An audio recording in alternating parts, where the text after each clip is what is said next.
Hello friends, good morning. तर चालू आहे बघा, आज आहे कार्तिकी एकादशी. त्यामुळे कसं की माझं चालू आहे हे ते भगर बनवणं. आणि कार्तिक एकादशीचे तुम्हा सगळ्यांना अगदी मनापासून खूप खूप खूप शुभेच्छा. भगर असं रोळणं आमच्याकडे म्हणतात. ते आता इथे रोळत आहे मी भगर. ॲक्च्युली सासूबाई म्हणल्या की तू रोळत असते का नाही. म्हटलं हां, म्हणलं रोळते. आणि जास्त करून खरं सांगू का, मी लग्नाच्या आधी एवढं काही काम करत नव्हते, पण बऱ्याचशा गोष्टी मी सासूबाईंकडून शिकले. म्हणजे हे भगरवरतीची आमटी वगैरे करतात बघा उपवासाची, ती माझ्या सासूबाईकडनं शिकले. माझ्या आईकडे वेगळी पद्धतीने करतात आणि सासरी वेगळ्या पद्धतीने करतात. तर सासूबाईंची पद्धत जास्त आवडली मला, मग त्यांच्या पद्धतीने करते मी. आणि खरंच एकदम मस्त यम्मी टेस्टी पण होते. त्यानंतर बघा, आता ही भगर आम्ही ह्यामध्ये गरम पाणी वगैरे ओतूनच डायरेक्ट शिजायला ठेवतो. जसं भात आपण शिजायला ठेवतो, ह्यामध्ये शेंगदाण्याचं कूट वगैरे घालत नाही.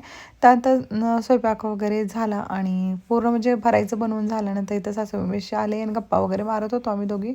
आणि एकदम मस्त वाटत होतं. आणि तनिष बघा तिकडे आमचा कसा नखरे करतोय.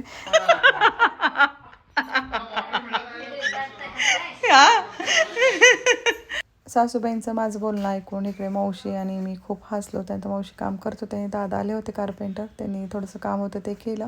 आणि खरं सांगते, माझ्या सासूबाई खूप म्हणजे खूप हसवतात. तुमच्या सासूबाई हसवतात का? तुमचं रिलेशन सासूबाई बरोबर कसं आहे ते नक्कीच सांगा. माझं तर एवढं फ्रँकली आहे ना, म्हणजे आम्ही खूप हसतो. म्हणजे सासूना असल्यासारखं वाटतच नाही, इतकं आम्ही हसतो.